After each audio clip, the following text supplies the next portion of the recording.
Hello and welcome to today's webinar entitled Make Your AWS Data Lake Deliver. We have a fantastic array of speakers who will be sharing their experiences and insights with you, and I'd like to take a moment to introduce them. You'll be hearing from Kevin Miller, Vice President and GM of S3 Amazon Web Services, Mark Hill, Director of IT Operations at Digital River, Ed Walsh, the CEO of Chaos Search, and Thomas Hazel, Founder and Chief Technology Officer at Chaos Search. And hosting it all will be Dave Vellante, co-founder and co-CEO at SiliconANGLE Media Corp. So now, before turning it over to Dave, I'd like to invite everyone to share your questions for our speakers via the Q&A panel throughout the presentation. Once the presentation is complete, we'll be addressing as many of your questions as we can get to. And now, without any further ado, I'll turn it over to Dave Vellante. Dave, the floor is yours.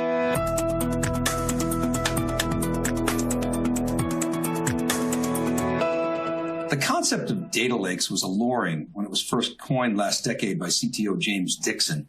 Rather than be limited to highly structured and curated data that lives in a relational database in the form of an expensive and rigid data warehouse or a data mart, a data lake is formed by flowing data from a variety of sources into a scalable repository, like, say, an S3 bucket that anyone can access, dive into. They can extract water, aka data, from that lake and analyze data that's much more fine-grained and less expensive to store at scale. Now, the problem became that organizations started to dump everything into their data lakes with no schema on a write, no metadata, no context, just shove it into the data lake and figure out what's valuable at some point down the road.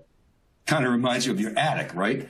Except this is an attic in the cloud, so it's too big to clean out over a weekend.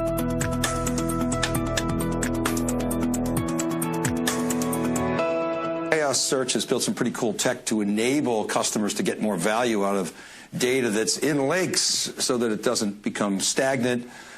Time to dig deeper, dive deeper into the water. We're here with Kevin Miller, who's the Vice President and General Manager of S3 at Amazon Web Services. We're going to talk about activating S3 for analytics. Kevin, welcome. Good to see you again. Yeah, thanks, Dave. It's great to be here again. So S3 was the very first service offered by AWS 15 years ago. We covered that out in Seattle. It was a great event you guys had. It has become the most prominent and popular example of object storage in the marketplace. And for years, customers use S3 as simple, cheap data storage. But because there's so much data now stored in S3, customers are looking to do more with the platform. So Kevin, what's new? What's got you excited when it comes to the AWS flagship storage offering? Yeah, Dave, well, that's right. One of the things that's most exciting for me as customers do more with their data and look to store more, to capture more of the data that they're generating every day, is our storage class that we had announced a few years ago, but we actually just announced some improvements to the S3 intelligent tiering storage class. And this is really our storage class, the only one in the cloud at this point that delivers automatic storage cost savings for customers where the data access patterns change. And that can happen, for example, as customers have some data that they're collecting and then a team spins up and decides to try to do something more with that data. And that data that was very cool and sitting sort of idle is now being actively used. And so with intelligent tiering, we're automatically monitoring data. And then for customers, there's no retrieval costs and no tiering charges. We're automatically moving the data into an access tier that reduces their cost, though, when that data is not being accessed.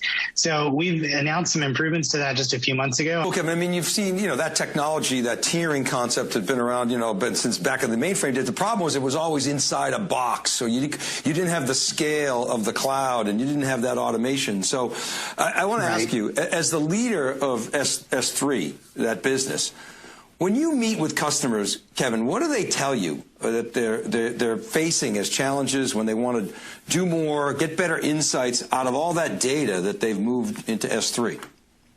Well, I think that's just it, Dave. I think that most customers I speak with, of course, they have the things that they want to do with their storage costs, reducing storage costs and making sure they have capacity available.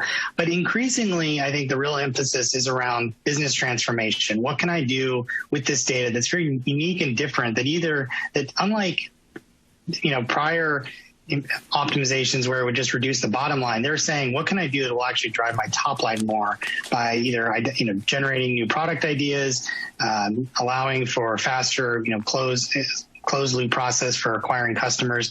And so it's really that business transformation and everything around it that I think is really exciting. And for a lot of customers, that's a pretty long journey, and helping them get started on that, including, transforming their workforce and upskilling, parts of their workforce to be more agile and more oriented around software development, developing new products using software. So when I first met the folks at Chaos Search, Thomas took me through sort of the architecture with Ed as well. They had me at, you don't have to move your data. That was the grabber for me. And there are a number of public customers, Digital River, Blackboard, Klarna. We're going to get the customer perspective a little later on, and others that use both AWS S3 and Chaos Search, and they're trying to get more out of their S3 data and execute analytics at scale. So I wonder if you could share with us, Kevin, what types of activities and opportunities do you see for customers like these that are making the move to put their enterprise data in S3 in terms of capabilities and outcomes that they are trying to achieve and are able to achieve beyond using S3 as just a bit bucket? Right. Well, Dave, I think you hit the nail on the head when you talk about outcomes, because that, I think, is key here. Customers want to reduce the time it takes to get to a tangible result that affects the business, that improves their business. And so that's one of the things that excites me about what Chaos Search is doing here specifically, is that automatic indexing and being able to take the data as it is in their bucket, index it, and keep that index fresh, and then allow for the customers to innovate on top of that and to try to experiment with a new capability, see what works, and then double down on the things that really do work to drive that business. And so I just think that capability reduces the amount of what I might call undifferentiated heavy lifting, the work to just sort of index or organize and catalog data, and instead allow customers to really focus on, here's the idea, let's try to get this into production or into a test environment as quickly as possible to see if this can really drive some value for our business. Yeah, so you're seeing that sort of value that you mentioned, the non-differentiated heavy lifting, moving up the stack, right? It used to just be provisioning and managing the storage. Now it's all the layers above that, and we're going beyond that. So my question to you, Kevin, is how do you see the evolution of all this data at scale? I'm especially interested as it pertains to data that's, of course, in S3, which is your swim lane. When you talk to customers who want to do more with their data and analytics, and by the way, even beyond analytics, we're having conversations now in the community about building data products and creating new value. But how do you respond, and how do you see Chaos Search fitting in to those outcomes? Well, I think that's it, Dave. It's about kind of going up the stack, and instead of spending time organizing and cataloging data, particularly as the data volumes get much larger, when modern customers and modern data lakes that we're seeing quickly go from a few petabytes to tens to hundreds of petabytes or more. And when you're reaching that kind of scale of data, it's a single person can't reasonably kind of wrap their head around all that data. You need tools.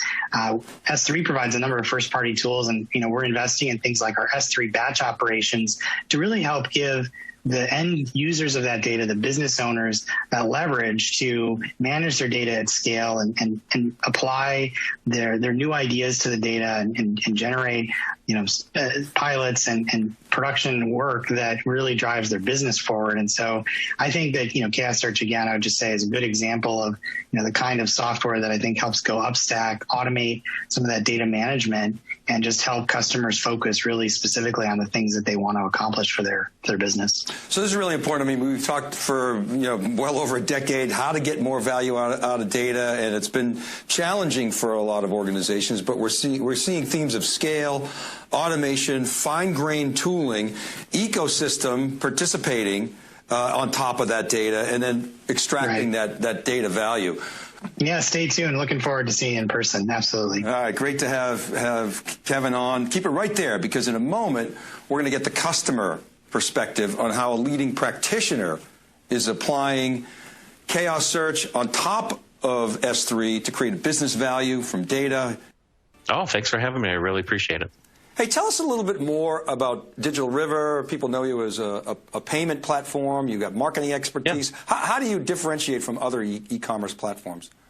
Well, I don't think people realize it, but DigiRiver was founded about 27 years ago, primarily as a one-stop shop for e-commerce, right? And so we offered site development, hosting, order management, fraud, export controls, tax, physical and digital fulfillment, as well as multilingual customer service, advanced reporting, and email marketing campaigns, right? So it was really just kind of a broad base for e-commerce. People could just go there, didn't have to worry about anything. What we found over time as e-commerce has matured, we've really pivoted to a more focused API offering, specializing in just our global seller services. And to us, that means payment, fraud, tax, and compliance management.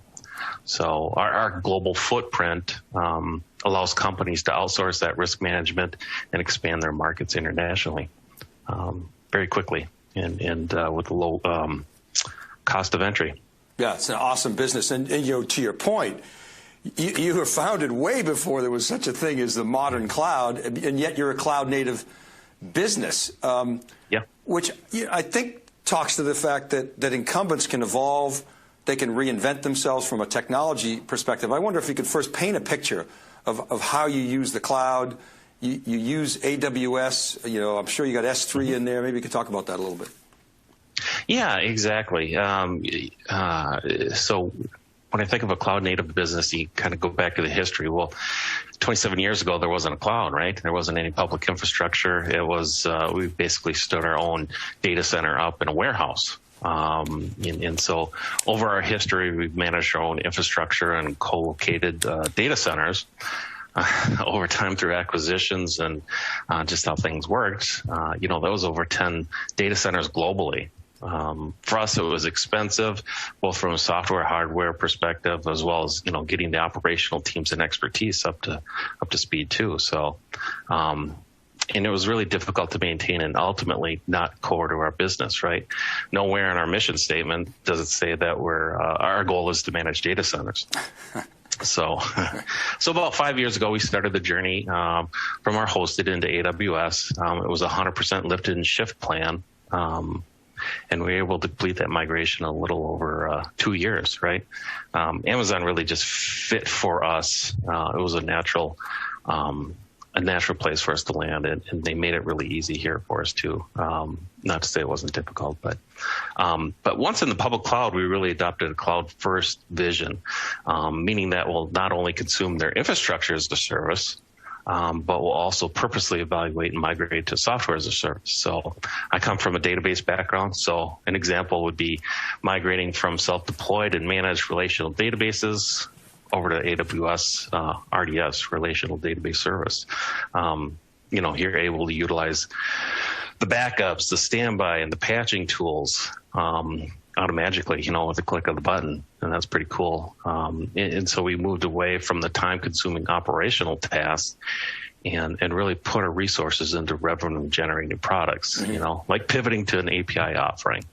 I always like to say that we stop being busy and start being productive. I love that. That's really what the cloud has done for us. Is that what you mean by cloud native? I mean, being able to take advantage of those primitives and native APIs. What does that mean for your business? Yeah, exactly. I think, the first step for us was just to consume the infrastructure, right? But now we're looking at targeted services that they have in there too. So, we have our data stream of services. So log analytics, for example, we used to put it locally on the machine.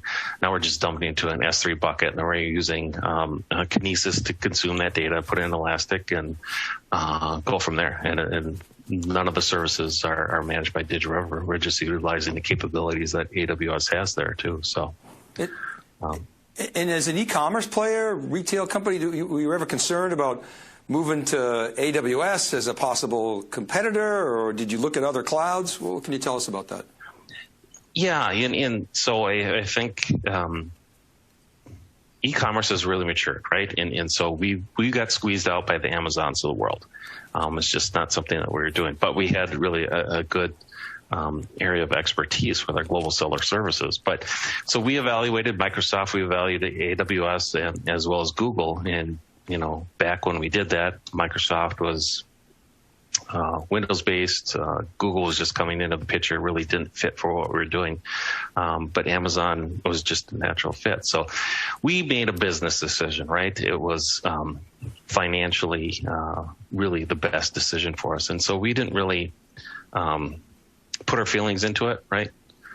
We just had to move forward, and it's better than where we're at, and we've been delighted, actually. Yeah, makes sense. Best cloud, best tech. Yeah. I want to talk about Chaos Search. A lot of people describe it as a data lake for log analytics. Do you agree with that? What does that even mean? Yeah, well, from our perspective, because their self-managed solutions were costly and difficult to maintain, we had older versions of self-deployed using Splunk, other things like that too. So over time, we made a conscious decision to limit our data retention. Generally 7 days, but in a lot of cases it was 0. We just couldn't consume that log data because of the cost in maintaining it. So because of this limit, we've lost important data points used for incident triage, problem management, trending, and other things too. So Chaos Search has offered us a manageable and cost-effective opportunity to store months or even years of data that we can use for operations, as well as trending, automation. And really the big thing that we're pushing into is an event-driven architecture so that we can proactively manage our services. Yeah, you mentioned Elastic. So I know I've talked to people who use the Elk Stack. They say you get these exponential growth in the amount of data, so you have to cut it off at whatever. I think you said 7 days or less. Yeah. You're saying you're not finding that with Chaos Search? Yeah, exactly. And that was one of the huge benefits here too. So, we were losing out if there was, lower priority incident, for example, and people didn't get to it till 8-9 days later. Well, all the breadcrumbs are gone. So it was really just kind of the best guess, or the incident really wasn't resolved. We didn't find a root cause. Yeah, like my video camera down at my other house. If somebody breaks in, I don't find out for 2 weeks, and then the video's gone. So it's kind of same thing. So, yeah. So can you give us some more detail on how you use your data lake and Chaos Search specifically? Yep. And so there's many different areas, but what we found is we were able to easily consolidate data from multiple regions into a single pane of glass to our customers, so internal and externally. And it relieved us of that operational support for the data extract, transformation, load process, right? It offered us also a seamless transition for the users who were familiar with Elasticsearch, right? It wasn't difficult to move over. And so these are a lot of selling points, benefits. And so now that we have all of this data that we're able to capture and utilize, gives us an opportunity to use machine learning, predictive analysis, and like I said, driving to an event-driven architecture. So that's really what it's offered, and it's been a huge benefit. So you're saying you can speak the language of Elastic, you don't have to move the data out of an S3 bucket, and you can scale more easily, is that right? Yeah, absolutely. And so for us, just because we're running in multiple regions to drive more high availability, having that data available from multiple regions in a single pane of glass or a single way to utilize it is a huge benefit as well. Just to, not to mention actually having the data. What was the initial catalyst to sort of rethink what you were doing with log analytics? Was it cost? Was it flexibility, scale? There was, I think all of those went into it. One of the main drivers, so last year we had a huge project. So we have our Elk Stack, and it's probably from a decade ago, right? And, version 0.2 or something, anyways, it's very old. And we went through a whole project to get that upgraded and migrated over. And it was just, we found it impossible internally to do, right? And so this was a method for us to get out of that business, to get rid of the security risk, the support risk, and have a way for people to easily migrate over. And it was just a nightmare here, consolidating the data across regions. And so that was a huge thing. But yeah, it was also then the cost, right? It was, we're finding it cheaper to use Chaos Search and have more data available versus what we're doing currently in AWS. Got it. I wonder if you could share maybe any stories that you have or examples that underscore the impact that this approach to analytics is having on your business, maybe your team's everyday activities, any metrics you can provide, or even just anecdotal information. Yeah. And I think, one coming from an Oracle background here. So DigitalRiver historically has been an Oracle shop, right? And we've been developing and reporting an analytics environment on Oracle, and that's complicated and expensive, right? We had to use advanced features in Oracle like partitioning, materialized views, and bring in other supporting software like Informatica, Hyperion, Essbase, right? And all of these require a large team with a wide set of expertise into these separate focus areas, right? And the amount of data that we were pushing into Chaos Search would simply have overwhelmed this legacy method for data analysis in a relational database, right? And not to mention the human toll of the stress of supporting that Oracle environment in a 24/7/365 environment, which requires little or no downtime. So just that alone is a huge thing. So it's allowed us to break away from Oracle. It's allowed us to use new technologies that make sense to solve business solutions. Chaos Search is a really interesting company to me. I'm sure, like me, you see a lot of startups. I'm sure they're knocking on your door every day. And I always like to say, okay, where are they going after? Are they going after a big market? How are they getting product market fit? And it seems like Chaos Search has really looked hard at log analytics and kind of maybe disrupting the elk stack. But I see, other potential use cases, beyond analyzing logs. I wonder if you agree. Are there other use cases that you see in your future?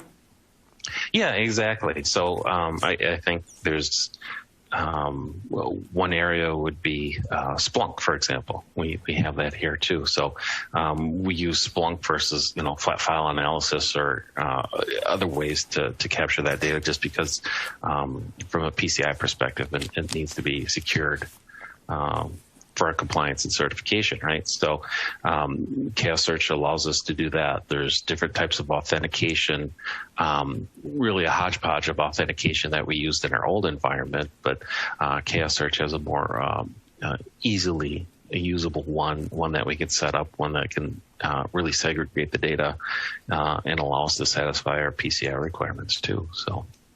But Splunk, I think really, deprecating all of our Elasticsearch environments, our homegrown ones, but then also taking a hard look at what we're doing with relational databases, right? 27 years ago, there was only relational databases, Oracle and SQL Server. So we've been logging into those types of databases. And that's not cost effective, it's not supportable. And so really getting away from that and putting the data where it belongs, and it's easily accessible in a secure environment, allowing us to push our business forward. And when you say where the data belongs, it sounds like you're putting it in the bit bucket, S3, leaving it there, because it's the most cost-effective way to do it, and then sort of adding value on top of it. That's what's interesting about Chaos Search to me. Yeah, exactly. Yep. Versus the high price storage, that you have to use for a relational database, and not to mention the standbys, the backups. So, you're duplicating, triplicating all this data here too, in an expensive manner. So, yeah. Yeah, copy creep, you're moving data around, it gets expensive. It's funny what you say about databases. It's true. Database used to be such a boring market. Now it's exploded. Then you had the whole NoSQL movement, and SQL became the killer app. It's like full circle. Right? Yeah, exactly. Well, anyway, good stuff, Mark. Really, really appreciate you coming on theCUBE and sharing your perspectives. Would love to have you back in the future. Oh, yeah, no problem. Thanks for having me. I really appreciate it. Ed, Thomas, great to see you. Likewise. Face to face. It's really good to be here. It is nice face to face. It's great. So, Ed, let me start with you. We've been talking about data lakes in the cloud forever. Why is it still so difficult to extract value from those data lakes? Good question. In fact, it's the reason Chaos Search was really founded. We haven't really changed the way we're doing data prep since the 2000s, right? So basically, the biggest thing is actually getting it from raw data. So the rigidness and complexity that the business sides are using it is literally someone has to do this ETL process, extract, transform, load. They're actually taking data. A request comes in. I need so much data in this type of way to put together. They're literally physically duplicating data and putting it together in a schema. They're stitching together almost a data puddle for all these different requests. And what happens is anytime they have to do that, someone has to do it, and it's very skilled resources are scant in the enterprise, right? So it's a DBAs and data scientists. And then when they want new data, you give them a set of data set. They're always saying, well, can I add this data? Now that I've seen the reports, I want to add this data more fresh, and the same process has to happen. This takes about 60 to 80% of the data scientists and DBAs to do this work. It's kind of well documented. And this is what actually stops the process halt. That's what is rigid. They have to be rigid because there's a process around that. That's the biggest challenge of doing this. And it takes an enterprise weeks or months. I always say 3 weeks to 3 months, and no one challenges me on that. It also takes the same skill set of people that you want to drive digital transformation, data warehousing initiatives, modernization, being data-driven, or all these data scientists and DBAs that you don't have enough of. So this is not only hurting you getting insights out of your data like in data warehouse, it's also this resource constraints hurting you actually getting. So that smallest atomic unit is that team, that super specialized team, right? Right. Yeah. Okay. So you guys talk about activating the data lake for analytics. What's unique about that? What problems are you all solving? When you guys created this magic sauce. If you look at it, what we do is we simply put your data in S3. Don't move it. Don't transform it. In fact, we're against data movement. What we do is we literally point us at that data, and we index that data and make it available in a data representation that you can give virtual views to end users. And those virtual views are available immediately over petabytes of data, and it actually gets presented to end user as an open API. So what happens is when you look at what happens in Elastic, they have a constraint, a trade-off of how much you can keep and how much you can afford to keep, and also it becomes unstable at time because you have to build out a schema. It's on a server. The more the schema scales out, guess what? You have to add more servers, very expensive. They're up 7 by 24, and also they become brittle. You lose one node, the whole thing has to be put together. We have none of that cost and complexity. We literally go from keep whatever you want to keep on S3 is single persistence, very cost effective. And what we're able to do is cost, we save 50 to 80%. Why? We don't go with the old paradigm of sit it up on servers, spin them up for persistence, and keep them up 7 by 24. We're literally asking our cluster, what do you want to keep? We bring up the right compute resources, and then we release those sources after the query done. So we can do some queries that they can't imagine at scale, but we're able to do the exact same query at 50 to 80% savings, and they don't have to do any of the toil of moving that data or managing that layer of persistence, which is not only expensive, it becomes brittle.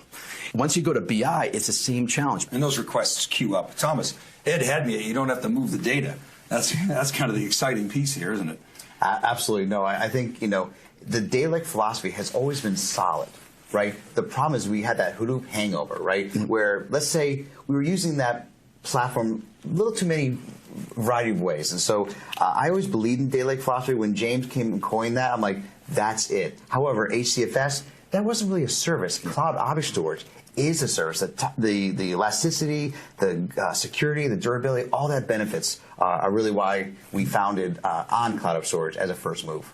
So Ed was talking, Thomas, about being able to shut off essentially the compute, so you have to keep paying for it. But there's other vendors out there, and Snowflake does something similar, separating compute from storage. That they're famous for that, and you have Databricks out there doing their lakehouse thing. Do you compete with those? How do you participate, and how do you differentiate? Well, you've heard this term, data lakes, warehouse, now lakehouse, and so what everybody wants is simple in, easy in. However, the problem with data lakes was complexity of out, driving value. And I said, what if you could have the easy in and the value out? So if you look at, say, Snowflake as a warehousing solution, you have to do all that prep and data movement to get into that system. And then it's rigid, it's static. Now, Databricks, now that lakehouse, has the exact same thing. Now, sure, they have a data lake philosophy, but their data ingestion is not a data lake philosophy. So I said, what if we had that simple in with a unique architecture and index technology,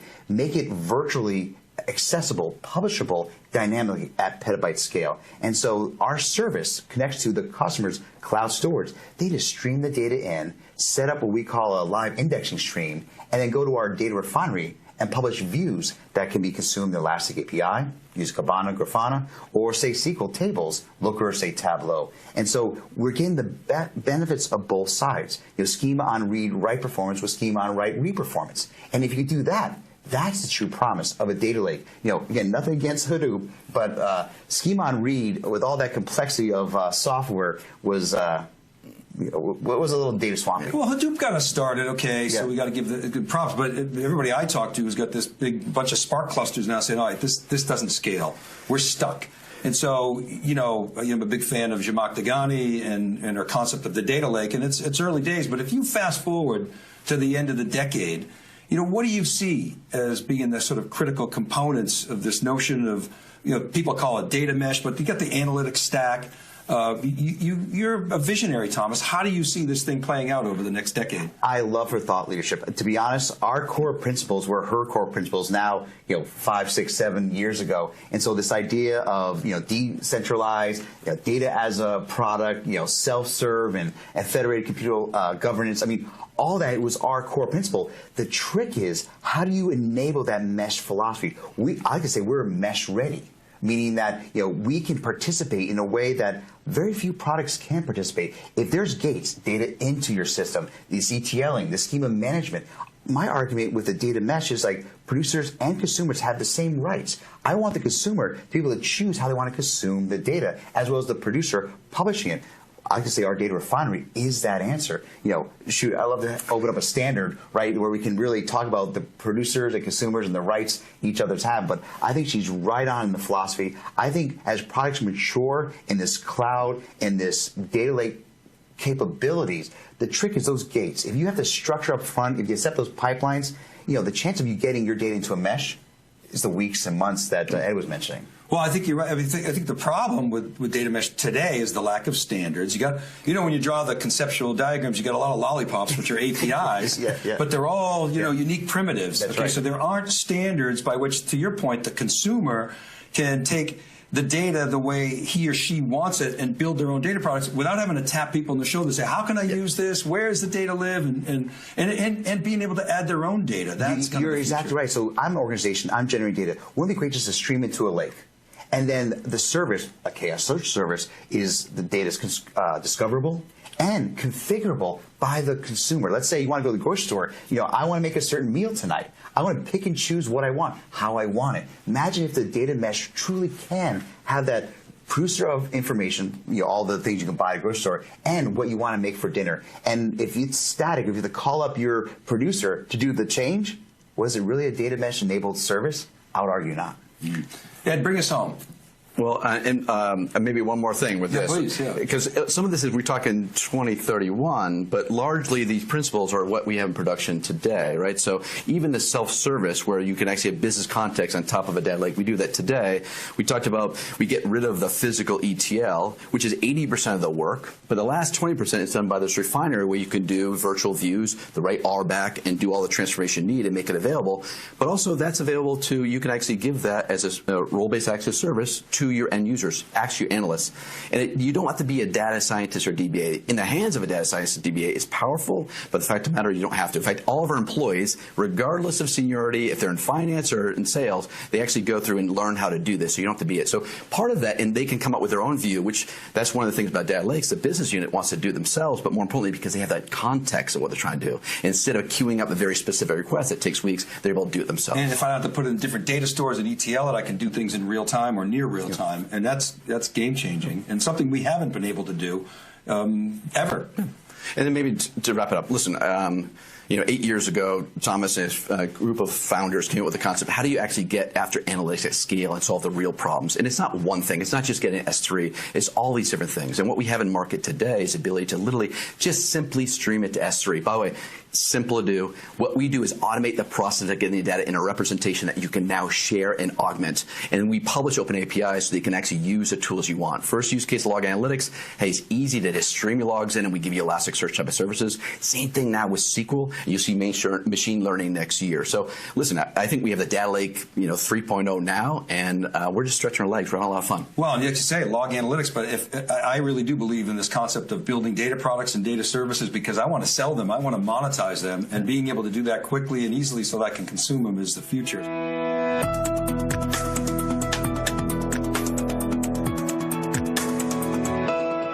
Thank you, Dave, and thank you, all of today's speakers. Now we'll invite all our speakers to come back on camera and turn on their audio. And I'd like to invite you, the audience members, to submit any questions you have via the Q&A panel. Our host, Dave Vellante, will be posing your questions to our speakers at this time. Dave, I'll turn it over to you now to share the first question. Great, thanks, Ian. Okay, Kevin, let me start with you. We got a bunch of questions coming in. We'll try to get to them all today. So what are you seeing in terms of customers wanting to run analytics directly on S3? Is that an increasingly common a trend? What can you tell us there?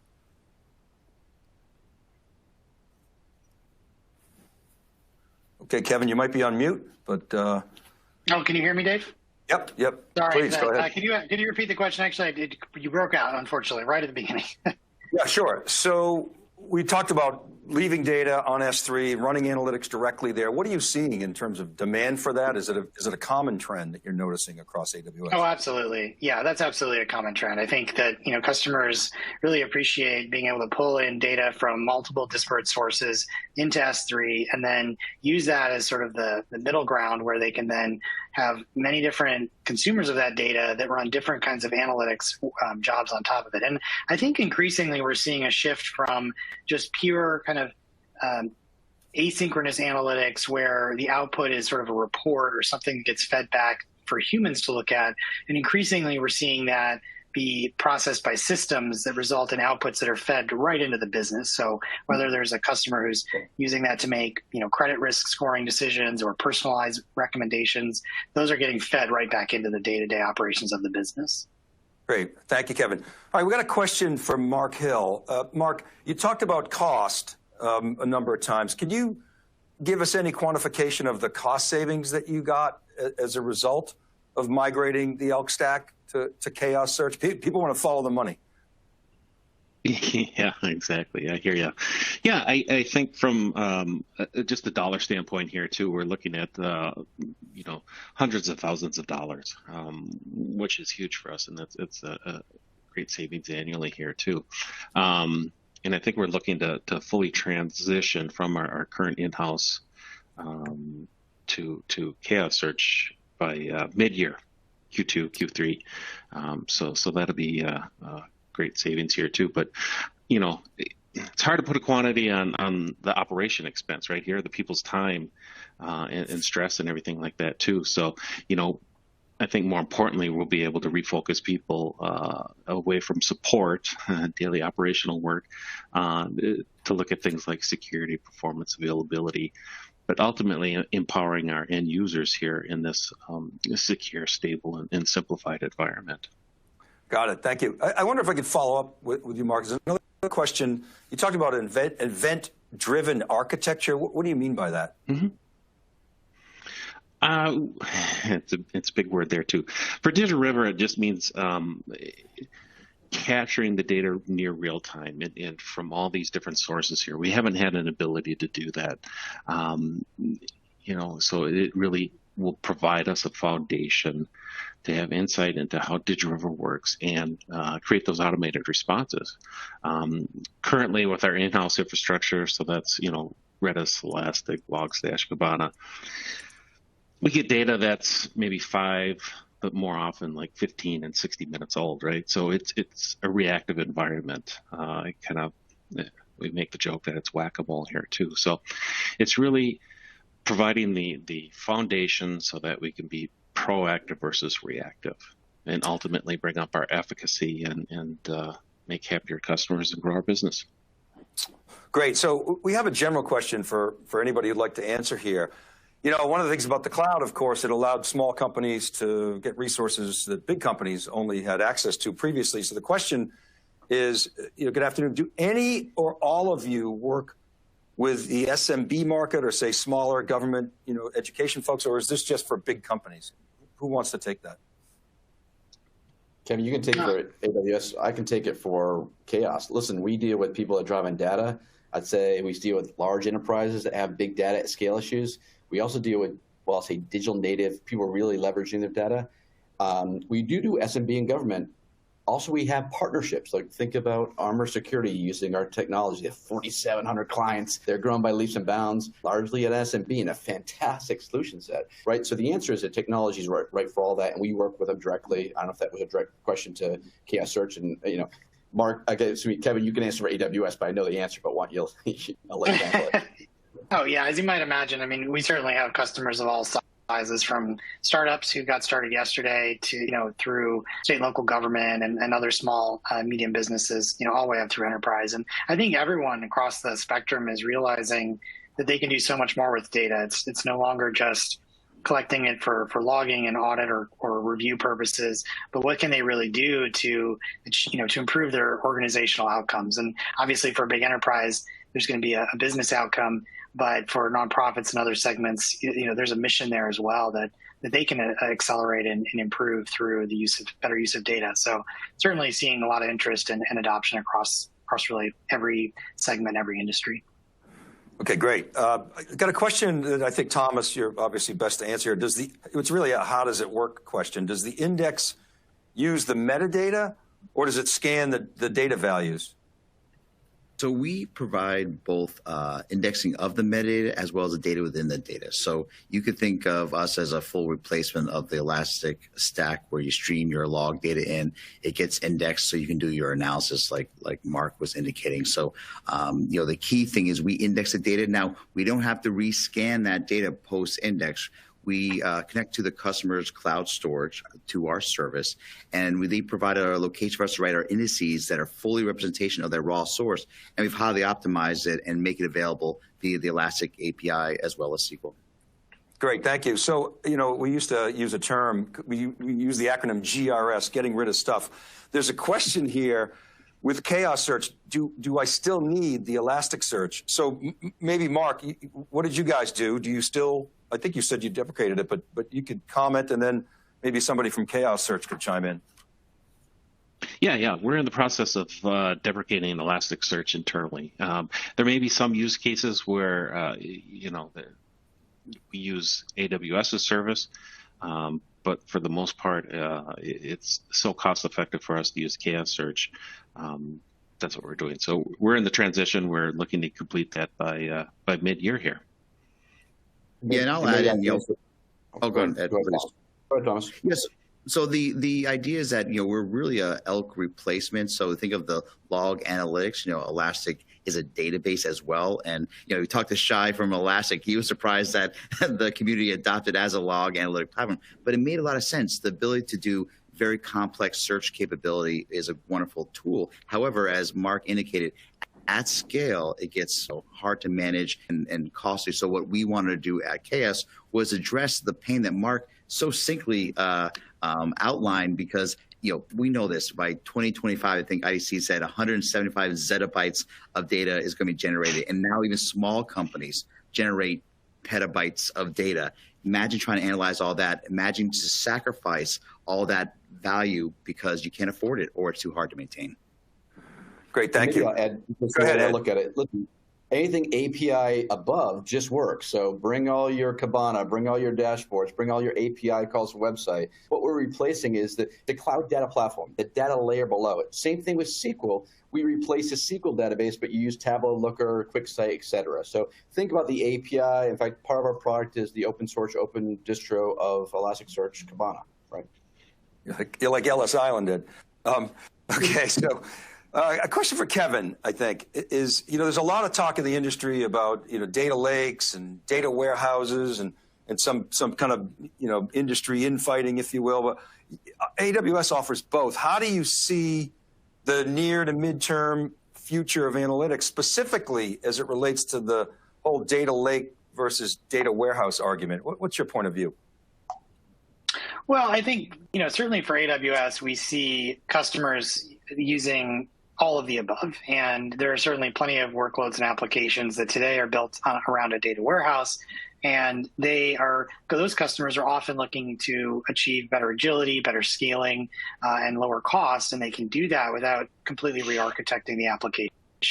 I think all of us who've been in the industry for any length of time realize that there's no such thing as flipping a light switch and converting everything into a new architecture without a lot of work involved. So certainly from our point of view, we're delivering capability that helps take care of some of the management burden for established systems like data warehouses, while also providing all of the capability and tools that we think will support customers for the next 10 to 20 years in more of a decentralized data lake architecture. So, we have both.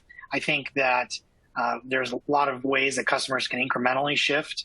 And there are still some things where, for certain applications and certain workloads, where it probably does actually make a lot more sense to have data that's fed in and maintained in that kind of architecture or data warehouse for those specific applications. So I think you have to get into the details of exactly what customers are trying to accomplish and how they go about doing it.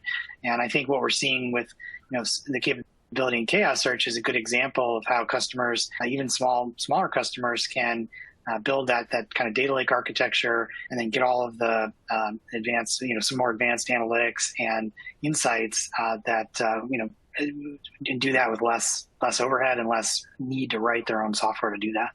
Kevin, I wonder if I could follow up on that, because you've got, as I said, data lake approaches and data warehouse approaches. You've got everything's growing in Amazon, but data warehouses have been around a lot longer than data lakes.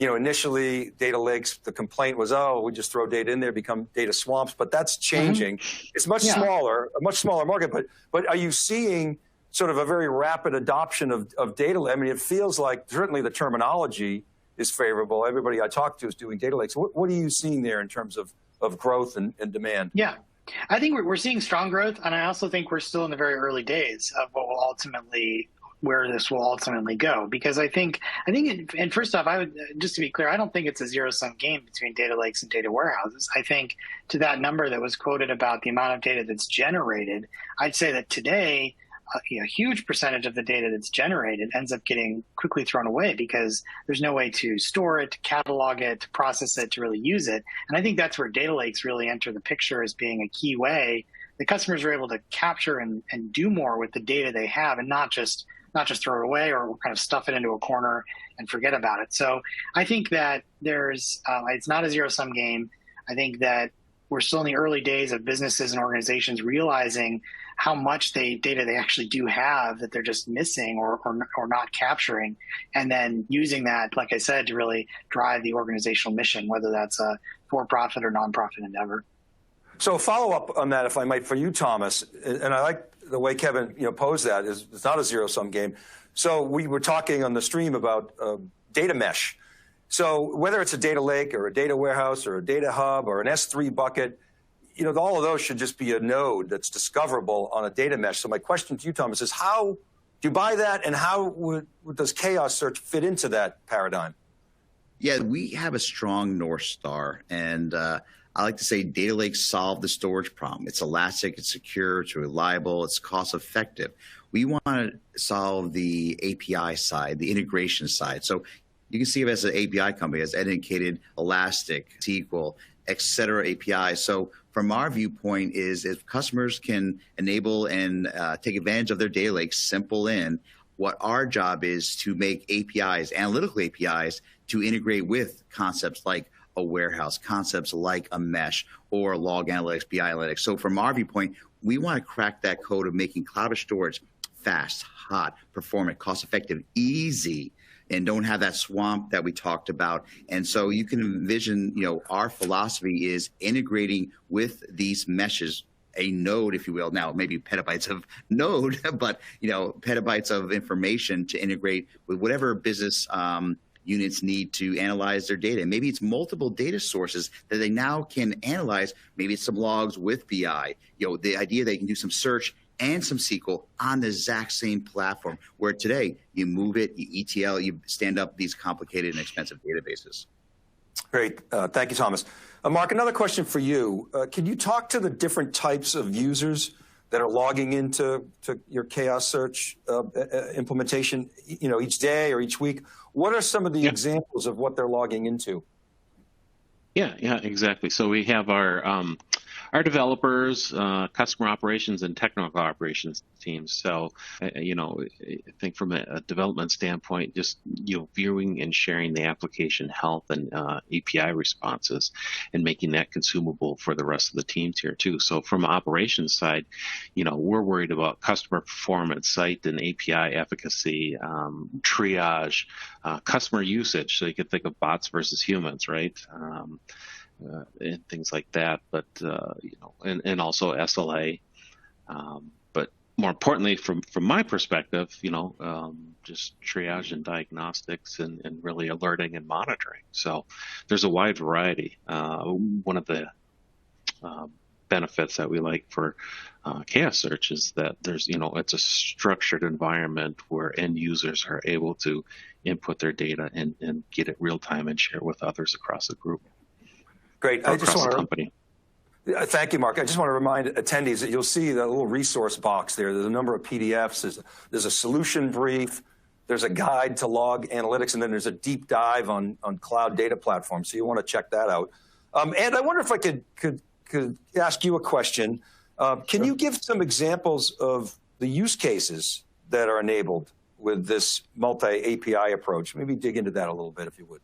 Yeah, sure. First of all, just sometimes people think of data lakes being static or batchy. You got to think from us, it's like, listen, you simply stream and you get your instant access out for alerts or analytics, right? So that's the first thing when you think of the use cases. And then it's really, as Thomas says, it's a roadmap of open APIs, so you can use your existing tools. So like Elasticsearch we talked about, our Elasticsearch API allows you to log analytics at scale, but keep all the dashboards, all your knowledge about Elasticsearch ecosystem using Kibana, part of the platform. And then basically, or use API calls. So that would be like DevOps efficiency, IT and cloud ops optimization, SecOps or threat hunting. Now the SQL API kind of opens up other things, right? So if you look with the SQL API, by the way, now your SQL tools work on the same data set, but you have access to this petabytes of data, all this machine generated and business data you put in CSVs and other things. Now think about that. Think about like what your CMO, your chief marketing officer wants, right?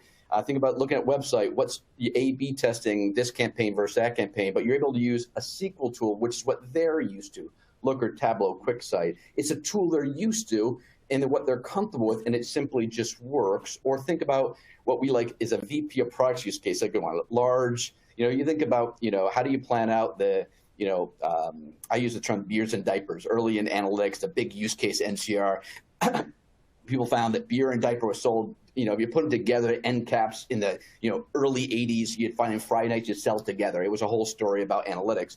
But now what's your storefront in, if you're doing an application or a modern organization? It's your website. All the clickstream data with a little data, do joins of data so you can correlate what customers doing what. That would be another use case in business intelligence. But it's really, for all the APIs, it goes across a couple things, but think of it as a streaming, stream in, insights out, and you're doing it at scale, cost effectively. Great, thank you. Let's see, we don't have any more audience questions, but I have one last question, and then I'll ask you guys to maybe give your final thoughts. So, Thomas, how'd you get this idea, and what did you see several years ago that led you to do the hard work to develop this platform? Well, we talked earlier off camera about, databases are hot again. Data is always important in an organization, and data is getting bigger. And, because of the architecture, the science, the computer science of how to get access to it, it comes unbearably cost inefficient as well as complex. And so the idea was that if you could transform cloud app storage, which solved the storing, the ease, the security, the reliability, the scalability, all that, if you could turn that into an analytical database to support these multi-model APIs, search and SQL, ML, you'd have something. And the idea that if you created a new index technology, a new architecture to unlock that data in a new way, not a Hadoop, kind of the old way of thinking, but really it is a real-time or near real-time streaming type data lake for your traditional business and security requirements. So that was the vision. And, the idea was, the vision was easy, actually starting and building in and creating a solution around it was the hard. But we've been at this for now, 7 years as a company, an idea in my mind's eye, 8, 9 years ago. That's great. Okay, we're almost out of time. I'm going to ask you guys each one last question and kind of put you in the spot.